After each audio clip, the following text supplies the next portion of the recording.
All right, I think we have at least 28 participants here. We're going to get started. Hi, everyone. My name is Igor Akpovo. I work in the Office of Online Learning and Academic Programs. I am an instructional designer here. I'm joined today by my colleague, Chris Emberton. Chris, would you like to introduce yourself?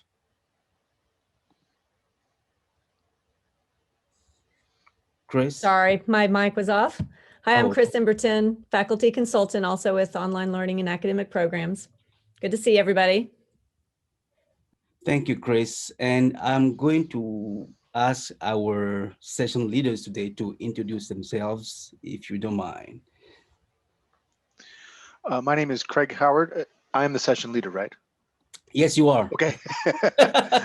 My name is Craig Howard. I'm an assistant professor in educational psychology and counseling, and I teach in the instructional technology master's program and the learning design and technology PhD program. Lisa? Hi, everybody. For those of you who don't know me, I am Lisa Yamagata-Lynch. My academic tenure and rank is held at the Educational Psychology and Counseling Department at the professor rank. However, in 2019, I transitioned full-time as a university ombudsperson. But my academic area is online learning, and I used to be a full-time faculty in the same program that Craig was. So I'm here to talk about today's topic. Thank you, Lisa. Jennifer was supposed to join us. Jennifer is the director of our unit. She's not here yet. She'll be joining us shortly. Today's topic is managing asynchronous discussions, and this is part of our brown bag series. We had them. We had the first brown bag series, the virtual ones, last semester in fall, and it went really well. We had many faculty attend, and this is the first one of the spring semester. We have about 5 or 6 more coming up. The next one is next Friday. And so I'm excited to be here today. We have a good turnout. So far, we have 35 participants. So without more, I think, let's see, Jennifer is not here and RJ is not here. I mean, the reason I'm looking for RJ is he usually has a few words for faculty. I think, oh, Jennifer is here. Jennifer is here, yeah. Hi there. I'm keeping my video off because I'm having a little shaky internet at the moment, but it is so exciting to see everyone. I was just in a meeting with RJ and I jumped out, and he'll be here as soon as he can. Thank you so much, Lisa and Craig. I cannot think of 2 more experienced online faculty at the university. So it's really a gift for all of us that you've decided to come and share your knowledge. So thank you both very much. And thank you all for being here today. Thank you, Jennifer. So I'm going to hand it over to Lisa and Craig. Okay, I'll roll the slides. Okay, and I can make these slides available from my website if you like them, or send them on to Jennifer and they can be sent out afterwards. Like I said, I'm Craig. I'm here with Lisa. We're both have taught in the instructional technology programs over in EPC. So we titled it Designing. I think it's because we tend to use that word designing a whole lot. And even when I saw it managing, what registered in my head was we're designing. And first off, before we talk too much, I want to start with a disclaimer and saying that we're offering options, and these are only options. They're ideas. They're not rules. There are surely not lessons learned, because a lot of things can happen. You can learn completely different lessons from the same thing happening depending on what you decided to learn. They're not suggesting that there is a right or wrong way to design a discussion. There are many ways. We're offering a few. We're not implying that what you're doing now is wrong. What you're doing now is might be equally as right as what we're offering. And these are just options. What works for us may not even work for you, but it's something maybe you might want to consider. So the way when Lisa and I got together to talk about what we were going to say, we started with kind of this idea of framing what we want to do. And Lisa mentioned the first thing that she does is think about what she likes about her in-person classes. And I think about what I want learners to actually do in an asynchronous discussion or communication of some kind. And we found 4 main categories in our talk. One was learning to work together.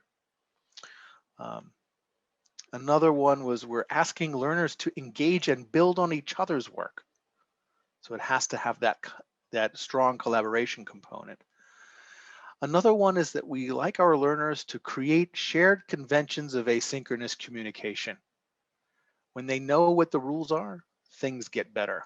And it's good, and our lives get better because it's a smoother experience of teaching.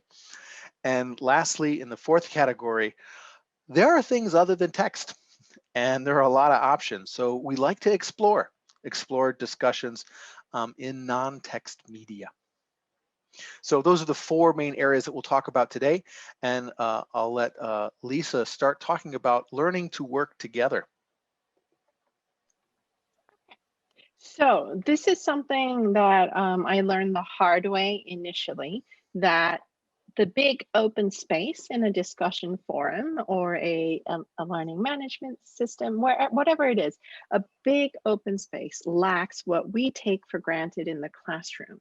And while there is no way to have desks and chairs in rows or circles, whatever you're comfortable with in a face-to-face space, you still need structures that help students to engage in conversation. So the first thing that I realized I could be doing was assign roles. So make sure that students know for what purpose they're going to engage in discussion. If you don't do that, that big wide open space is just overwhelming. And even if you post a discussion question, it can be very difficult to participate. Did you want to add anything on that, Craig? No, I'm waiting to hear you talk about structure. Okay, the structure I have, typically, if it's a completely asynchronous assignment, is that I have a structure in time. So when are you supposed to have your initial response to a question I posted or the instructor posted? And then typically it goes back to another principle where we said we want them to engage with each other. In order for that to happen, I typically have another date in the week where students respond to somebody else's post. And I also, over the years, I learned I needed to add a little more structure that also ties into accountability as well, where if I just say, okay, just pick 3 people and respond, what would happen is, and I know that these discussion tools have made many, many evolutions, but typically in the past, it meant that maybe the most recent one showed up in the top or alphabetic, it showed up, whatever it was. Students will only respond to what shows on the top. So there'll be students who then don't engage in conversation with others. So I created this scheme, I call it peer rotations. You can just call it assigned peers, but throughout the semester, what happened is every student are assigned in maybe like 5 different groups of 3 to 4, where they're accountable for each other's posting. And when I was teaching a 100 student or more, like 4 sections total with 100 students or more, this helped me in the sense, I created a policy where I said, if your peer doesn't post by the designated initial post date, then you tell me, rather than I hunt and look for who has not done their work. They tell me, and then I keep a note of who didn't meet the deadline so that I can go and check, and then I clear them, find another person to respond to. So those are some structures that I've created in the past. Expectations for the, yes. So the expectations of the group is kind of ties everything together, where if you're a member of 4 and you have assigned roles to, you're expected to make your initial post by a certain date, engage in conversation from the role you're assigned, or minimum do that role, plus if you want more, that's fine. I also say you can, after you meet the requirements within your group, you are free to comment to other people in other groups as well. but just meet your accountability responsibility within your group, and I keep it 3 or 4 so that the accountability doesn't get too diffused either. If it's like 5 or 6, sometimes students can hide or feel like they hide.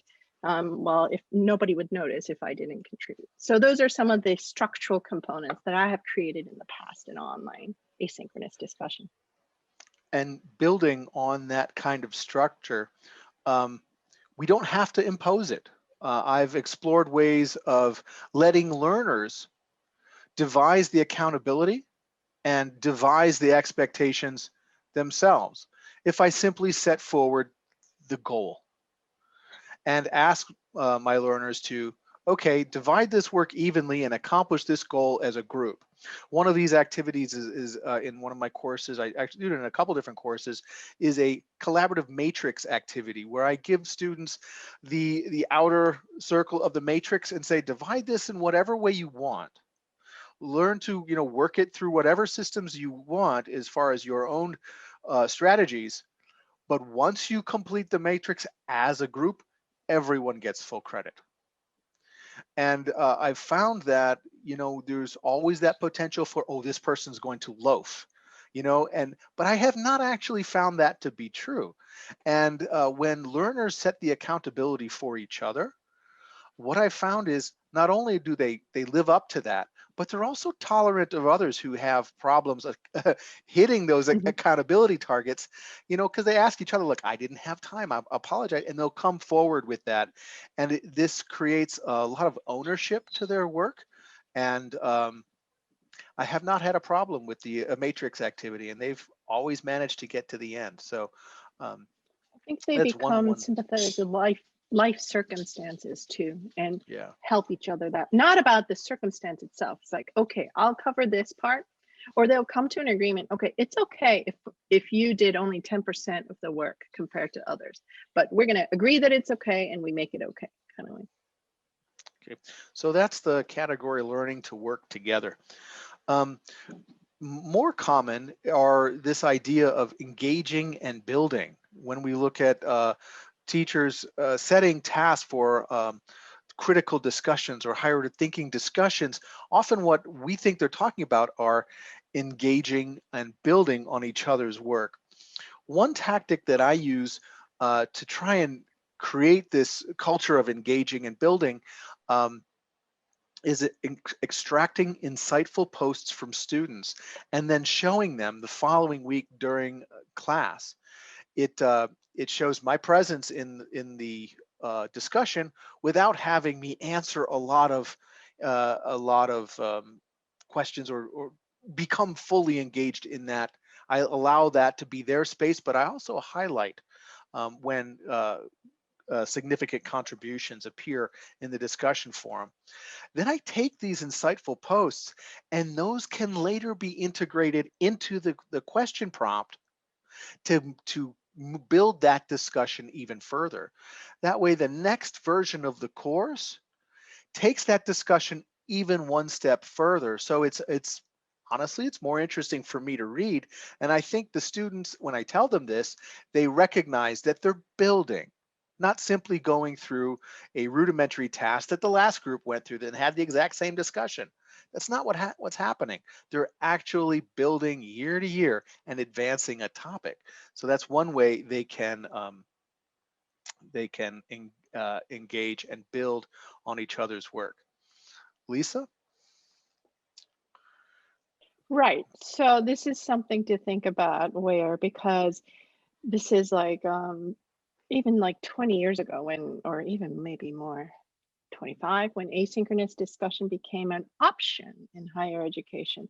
I think the first thing that people found themselves figuratively hitting their head in the wall is, oh my gosh, there's so much grading to do. I think one way to think about it is you don't grade every single utterance that's made in your classroom. So in a face-to-face classroom, also, you don't require every student, maybe some do, but oftentimes, you don't require every student to speak in a face-to-face classroom too, but in an asynchronous, basically that's what you're doing. You're asking every single student to provide their ideas, share their ideas with you and other peers.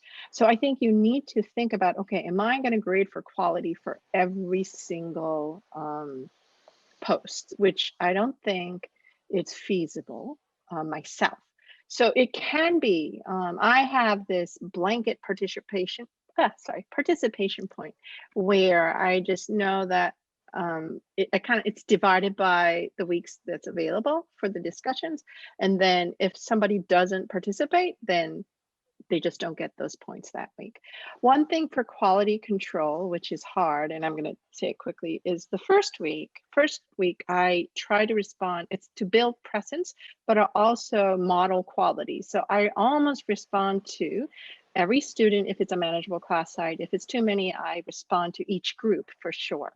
But then as the semester progress, I don't participate to that intensity, and instead, like Craig said, I highlight things in announcements, or if I do have any synchronous session, talk about, well, I think somebody talked about, can you talk more about it? Okay. And non-graded discussions are often more authentic for both learner and teacher. Yeah, I think the grading can bring fear in being able to freely share ideas. So just make it clear, if it works with your pedagogy, that, okay, these discussions for you to think and reflect and show to a certain extent that what you know. However, it's also okay. I've actually never told students, but in my asynchronous teaching, I go to these asynchronous discussions to really know what is missing in my students' knowledge too. So it is a feedback for me to target how to change the way I explain things, either asynchronously or if I have synchronous session, how to target. And you don't even have to say, well, because you didn't know, but you know how to target your conversations in your class. So it's been a great data source for me to target to the general student needs in the class. And it's okay not to grade everything online. I think what's important is that you are very clear about these assignments are graded, this general activity is graded, but not everything is graded. Now, I understand, especially at the undergraduate level, that might bring difficulties in participation. I don't want to generalize that it'll be difficult for every student, but I've had plenty of that experience too. So it's a hard balance. So I think that's where the binary idea is very important in the way you grade. Thank you. Great. And Craig. this engagement and building leads into creating shared conventions of asynchronous communications. A lot of these tactics, when we talked, Lisa and I do that too. Yeah. So there was a fair bit of that, and we realized that these practices might actually be more universal. So if you're already doing this, sorry for saying things, and you get to hear other people say how wonderful it is, the things that you're doing. We set student to student expectations for communication outside of class right at the beginning of the course. This helps us create smoother interactions because they know what to expect from each other. And this can really create a more fulfilling learning experience, and which makes it easier to teach. An ungraded discussion forum. Oh, this is the one that Lisa uses. I remember this. Yes, I always have in every class, and sometimes it's active, sometimes it's not. I need help about this class, and that emphasis, keeping a short story, but it's because it used to be just, I need help, and a student got worried about me and called the police. Showed up to my house once. But so I now posted as, I need help about this class, but it's anything goes. It's also to help train, again, if you're teaching a multi-section, 100, 200, some people do more. It makes your life much more manageable if the questions are posted in this discussion forum, and then you can address it in the discussion forum or send announcements to all your multi-section courses saying, oh, this question came about. You don't even have to say who it's from. But if you also see, sometimes I also cheat if it's only one person, but I see that, okay, I can see this is going to be something people are going to ask. I can say there were some questions that came out about But anyway, it helps the communication process. I also, when I teach graduate students, they kind of get on with it and they monitor that area. I think they use it more like a FAQ for the course. So frequently asked questions. So they kind of help each other responding. So sometimes when I get in, they've already resolved the situation as well. And with that, this is also connected to the structure we talked about before, and having that structure can help produce these shared conventions and expectations. And one tactic that I have learned to use is try, and if at all possible, use the same structure for every asynchronous discussion. So I generally have an initial post due at a uh, uh, chosen day, and then the follow up always on the same day of the week, which provides for that um, structure, and also lets students know that, okay, if I don't have my initial post in there, I'm going to be late to the discussion and not really be able to take part. So by knowing the kind of life cycle of a discussion, learners are better able to get in there and have that experience in time and with the others who are participating. Often in lieu of this I need help forum, I often use announcements to respond to students in as a broadcast rather than to an individual email. I've tried a lot of ways to avoid all these emails. I just don't think it's possible because it is such a natural thing is to ask that question as an email. But if I choose to respond via a announcement and broadcast to everyone, it helps create these shared conventions. And if I do it earlier in the course, they kind of expect it. It's an expectation, and that helps us create a better learning environment as well. And I think it also probably helps with your presence, with engagement presence, even if it's something, an announcement, but it's responding to a need they have or a gap they have where they need your contribution to fill. I think it helps with building your teaching presence. And our last category is asynchronous discussions that are not necessarily text. And it's something that I really like to explore because it's something new for me, and I get to stay up on things and learn from my students. I keep it in the back of my hand that asynchronous discussion does not always mean text. They are not equivalent. So as long as I keep that in my head, I'm open to more options. So there are other media that allow different students to engage. Once we switch the modality, it offers an opportunity for those who actually have a different skill set than typing things out. So I've seen wonderful images, students create images or use different types of interactions like VoiceThread and audio files. All of these things make it a more welcoming place to students who may not be the ones who gravitate to text interactions. So that non-text options are endless. In one of my courses, I asked students to imagine uh, other media and what a discussion might look like if it took place on uploaded audio or on a new media that they found somewhere, like through annotations or through comments on a video or all sorts of different venues could be options for an asynchronous discussion. And there's a lot of ways to integrate that. It may not always be so easy with your Canvas gradebook, but there are other options. One of these options that I explore is an activity I call the image text. And I ask students to find an image in their life. They could search online or wherever, and then remove the text, upload their image without text, and then another student add text to that image. This creates quite a different dynamic than simply interacting via text. And Game On is one that I've seen a few times, and so that's why I put that on here.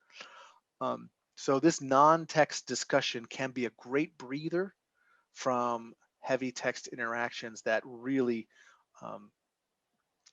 can get into a rhythm that sometimes So it's what I've done advantageous in to break. this Go ahead. venue is, what I've done in this area is, as an initial post, I required students to create a concept map of their understanding for that week, and then have peers ask questions like, why did you put that there? And just have a conversation about it. It ties into a bigger concept mapping assignment. So it's like a draft, so they have to do it anyway. And then they get to bounce ideas off of each other while drafting the concept map and basically the accompanying paper as well. I have had students who post videos of their thoughts. And when they ask me, I said, yeah, sure, go ahead. I have never required it, but students have done that before. And also I had, at least in one case, a student post like they created a rap song of what they knew about that concept and posted it. And as long as it's really a completion grade, then it really doesn't, and it meets your discussion requirements. I think you can be creative in this area. Okay, so that's pretty much all we had. I think we have some time for questions and discussion. Yeah, we had some people shared there, and if they want to, it's Ramo and Sally. If you want to share too, but it's about the how you don't need to assign a grade to everything. Completion, non-completion, in their observation, seem to help students complete their assignments as well, rather and not just things on pointed scales. But Ramo, do you want to share us your experience about that a little bit? Yeah, I think what I put in the chat is a lot of what it is, but I think especially with undergrad students, they tend to be a little bit more extrinsically motivated sometimes. But even just having, I don't know how much they look at the points, because I've had students that are like, if I turn this in 2 days late, will I still get credit for it? Well, it's just a completion grade. So, but I think having that, just having that box to check of, yes, I did this, tends to encourage most, if not all of them, to do those things, even if it's not something that is either it's focusing on the grade, or I do also have an engagement grade in my class. And so some of those ungraded things kind of roll into that as well. And I think completion grades will help you in the sense of, so many people have policies for late work. You'll lose this many points for like after these days. If it's a completion grade, and if your policy is just get it done, of course you probably don't want it that late, but just get it done, then you don't have to chase after all the taking points off as well. For it, let's say you have 100, 200, your load is a high number of students. That's going to generate a lot of workload just managing that too. And I'm not saying don't give up your pedagogical expectations, but it's really like in-person class, we're automatically doing these things to make our load manageable. And I think sometimes we get turned around in an online platform that because we can capture every single utterance and image as a data point, we can go overboard with increasing our workload as well. May I contribute something? Sure. I think it's a comment, and open for your ideas on this. What I do is be very clear on the instructions that a discussion topic or a discussion is that exactly a discussion, because some students want to actually complete the task just by posting and not participating in the discussion. And sometimes I even get somebody to send me by email their postings, and I said, okay, if you don't participate in the discussion, that is read somebody else's and reply and be in the communication, then you don't get a single point of this assignment. So you can write a very nice paragraph or come up with a very nice picture and all the requirements, but you're not going to get, because we have other forms of assessment. We have writings and we have other things. And so in here, the purpose of a discussion is to participate in the discussion. So to us, it's very important to for them to post by 10 a.m. and then have the rest of the day for open to comments, and we do it with also with video, because we are in language learning, so they have to sometimes do it by posting a video or posting an audio file also, or be creative. I had students creating rap songs or things that are fun, but it's kind of open on how they want to respond to that, but they do have to participate in the discussion part of it to get their full grade. Thank you for sharing that. And I just wanted to add, because what you mentioned kind of reminded me.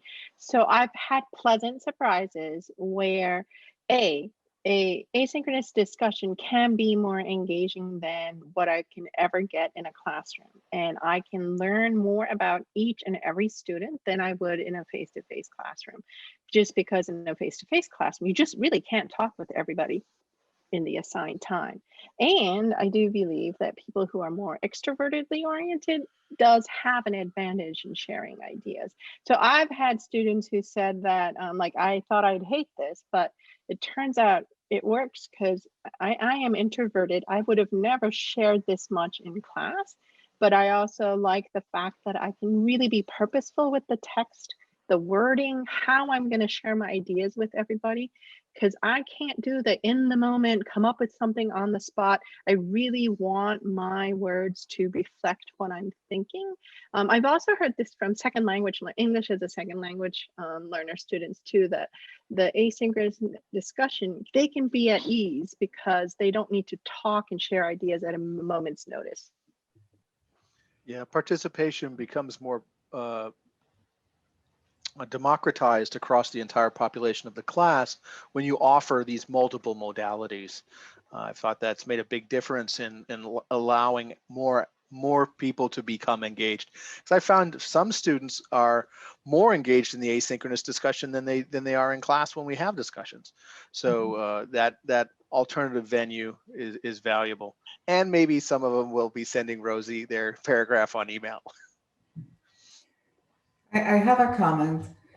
I think I also teach language. I teach Spanish, and I never comment on their discussions, but I read them and I take a mistake most of them they had, or they usually write Estados Unidos, United States, and they don't capitalize it or things like that. But what really surprised me is how open they are when they are writing in those discussion boards. It's incredible. So if you want to know your students, that's the best way to know them. Yeah.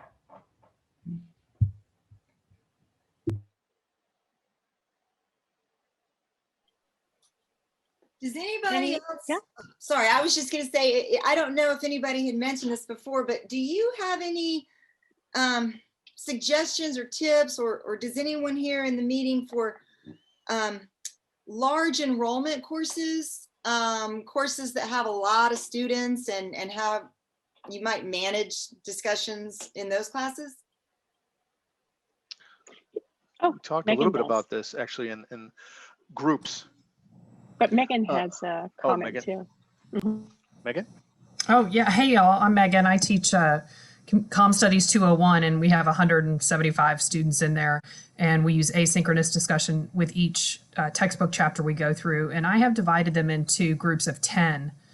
And each student has to have an initial response, and then they have to respond to 2 of their peers in their small group of 10. And I've only done this for 1 semester now, but it seemed that they develop within that group of 10 like a little bit of camaraderie in the way they respond to each other and seem to be supportive. So yeah, that's my experience with large enrollment. Yeah, I think it can help because a large enrollment class on its own can be intimidating, and it doesn't mean that just because it's in person, then you're going to feel like I belong here, right? Because it's not like you're going to talk to everybody.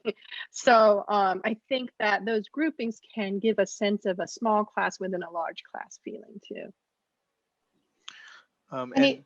There's a fair bit of research on how those groups are made for asynchronous discussions, and I read an article where someone used some people use randomizers or things like that. Someone had a gender balancer and did a study where they looked at when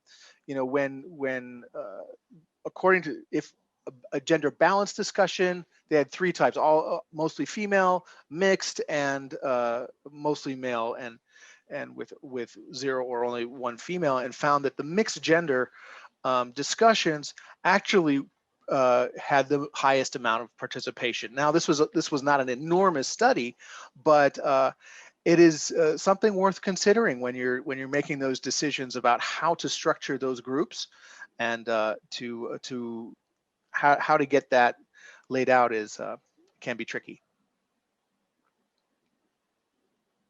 So Sally has a good question, and I don't know the answer actually. I know in Blackboard we were able to, Jennifer or Igor, anybody in your office, do you know? It says, does anyone know if students can subscribe to group discussions in Canvas when the discussions are in groups? And she hasn't found a way to do it yet. And I do recall in Blackboard there was a way. Yeah, I don't know. You're right. I remember in Blackboard you could do that, but let me reach out to OIT and I can find out, because that would be very helpful if that existed. Okay, and then Megan posted that what she knows is that students can sign up for their own groups, but maybe we just want that information sent out to this. I'm sure, Jennifer, you have the registry, so if there is like a Canvas help, maybe that's something everybody wants shared real quickly. I know in assignments there's an option to make groups when you create the assignment. I would imagine that option's there in discussions as well. No, you can. I set discussion. I can set assign the discussion to just each group, but when it breaks it into groups, I can't subscribe to the discussion, so I don't get those email notifications when students post. And Canvas does not notify me if somebody replies specifically to my post, and it doesn't notify the students if somebody replies to their individual post. It only notifies them of every single post if they've subscribed. So one way to deal with that is to tell them, well, subscribe to this, your group discussion. But since I can't do that and the test student doesn't ever get into any groups because it's a test student, I mean, this is really a logistical question. I don't know if the students could then, be alerted to somebody, and so that they wouldn't have to, keep remembering to check back to the discussion, that they would just be automatically, I don't want them to assign, be getting 100 or more email notifications of posts when the class has 100 students in it. So I tell them, don't subscribe to the big ones because they all have to post twice and it's 110 students. And I say, just check back occasionally. But I think that when you're in the options in the discussion, it says actually says enable podcast feed and then include the students' replies and podcast feeds. I think I always check those and tell them that they will be able to subscribe. And I have not checked as a student, but I have never had a student saying I cannot subscribe. So just so that you know. But maybe it's a good point of clarification then, it seems like, yeah. The other thing I was gonna share is that because our maximum number of students per section right now, it's 25. So I had been doing groups of 4 and one group of 5, but sometimes, well, groups of 5 mainly, but sometimes you get students that do not post until very late and that kind of thing. So this semester I'm trying with a little bit bigger group size. That way we have more, probably more interaction of the students, even though I think I'm gonna have to say, okay, you just need to reply to 3 or 4 at the most if you don't reply to all. But I mean, those are little things that you get after, you know, a couple of semesters working with groups and seeing what happens. Now, just a word of advice on Canvas, because this happened to me. I did groups for culture, and then I had another set of groups. Well, when some groups, some students dropped from my class, I made that group disappear. Like I move a student to another group, and then I remove the group. All the work from that student didn't move with him to the other group. It just disappeared. So careful with that, because you Yeah. want to either download the work or, you know, save it in some other way before you remove a group completely, because the work is going to be gone.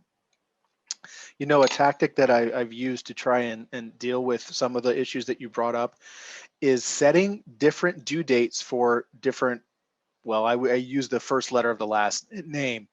And so if you know, your last name is with T, your due date is different from the other students, which creates that staggered effect, even if they're waiting till the deadline to post, because we know they're going to wait till the last 5 or 6 hours to contribute.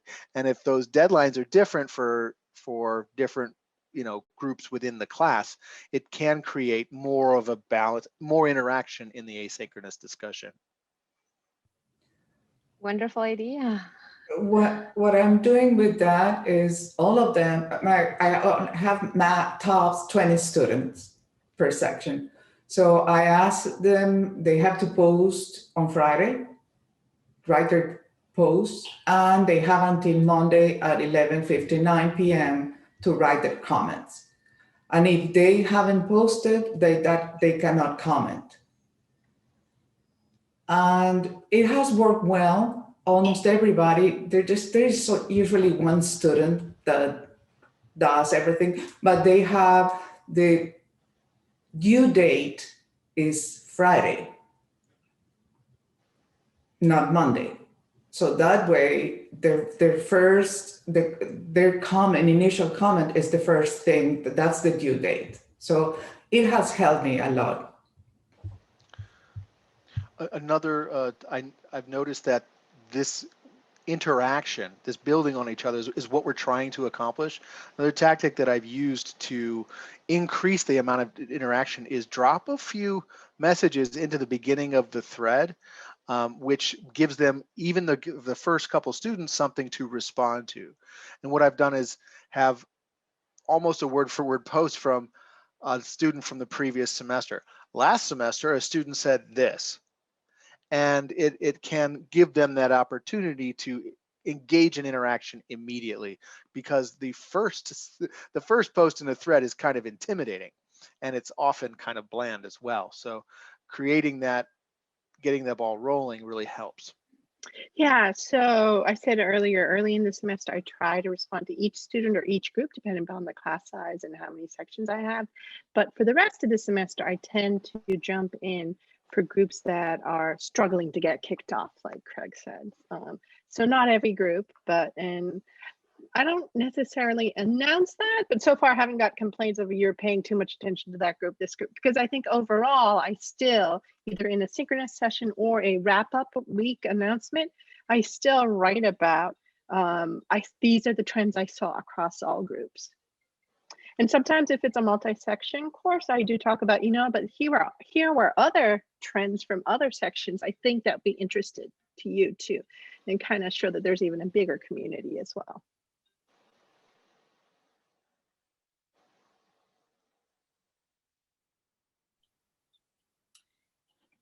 Anybody else have any questions or comments or insights? Asynchronous discussions can be the bane of one's existence, or it can actually be a really great, and I think Lisa and Craig, you have absolutely helped us see what how to manage it, how to have it be something that is productive and not busy work. And for so long, asynchronous discussion was sort of the gold standard, because you wanted to have engagement and interaction. And we've certainly come a long way with the development of the tools, but it's been really nice to hear different strategies. Yes. I do have one more question. And this is very technical, and this might be very, very silly, but now that we're here, I'm going to go ahead and ask. In discussions in Canvas, there's two things that confuse me. And one is, what is the difference between a discussion and a pinned discussion? Those go into a different section. And for example, for this semester, I have one that I never pinned, and now it's pinned. And so I don't know what that means and how to unpin them. And then the other question is, sometimes they have a blue dot on the left, and I have no idea what that blue dot means and how to get rid of it or how to put it. So two things. So I don't know about the blue dot off the top of my head. I thought blue dots when technically you haven't read it. You haven't read but it. the ones that I've read it, sometimes I can't get the blue dot off and I get frustrated. But the pinning is, I think, to make sure that it sits on the top. So when I have the I need help about this class, that's always pinned at the top in my class. And then every week I bring the discussion for that week up, and you can just drag, and it's like you just click and a square shows up and you can drag it up and down from the pin and unpin. Craig, do you have comments on that? No. If you use the speed grader, the blue dot doesn't disappear. The blue dot only disappears if you open the discussion and read everything, and it's one by one. Or I think there used to be something that mark all red or something like that. But if you use a speed grader, the blue dot stays there.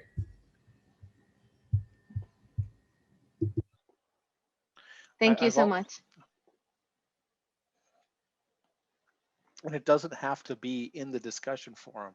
I also use the wiki function or the Google Doc function to have discussions surrounding the creation of, we do a lot of designing of things in our classes, but if I'm having students craft text together, I can look at the development of a document and credit students' work that way, instead of forcing it to be a asynchronous discussion that takes place in the forum. So I see, just to catch up with the chat, Igor put the link on how to unpin discussions. So if you're interested, it's in the chat. Yeah, I think that blue dot in the end, it's supposed to mean that you have not read it, but I don't think it affects grades. I don't think that for whatever combinations, I think with the algorithm, sometimes it just won't come off, is how I decided to deal with it, and not try to be a perfectionist and make it go away, which sometimes I can be.